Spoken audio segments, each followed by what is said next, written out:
Бүгүн 2023 жылдын 16 январында Жогорку соттун басма сөз борборунда Бишкек шаардык сотунун судьялары Мират Динеев менен Сүйүнбек Бекташев жашы жете элек ЖАны сексуалдык мүнөздөгү аракеттерге мажбурлоо фактысы жана бул иш боюнча айрым айыпталуучулардын эркиндигинен ажыратуу мөөнөтүн кыскартуу боюнча козголгон кылмыш ишине түшүндүрмө беришти.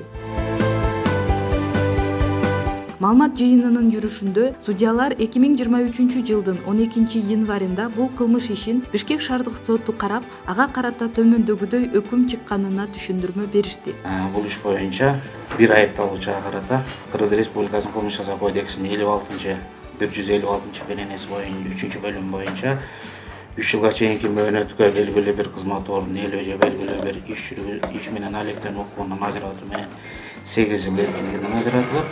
бир инстанцияда сот тарабынан белгиленген жаза боюнча жарым жартылай кошуп, Кыргыз Республикасынын Кылмыш жасоо кодексинин 77-беренесинин негизинде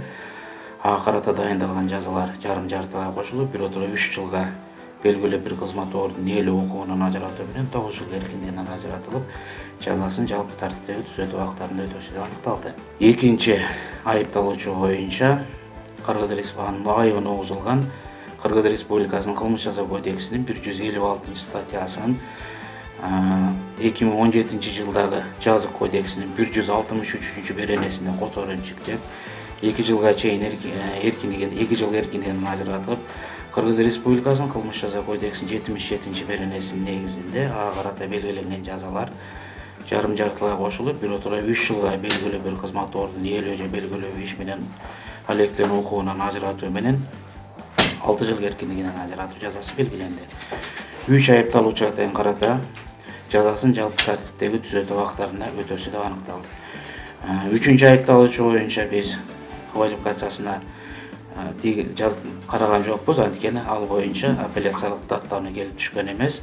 Бир инстанцияда сот кандай тартипте жаза белгиленген болсо, ошол тартипте гана жаза белгиленди. Бирок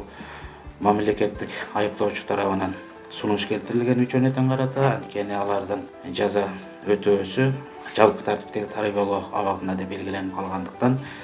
биз мамлекеттик айыптоочунун сунушун канааттандырып, үчөөнө карата жалпы тартиптеги түзөтүү абактарында жазасын аныктасын деп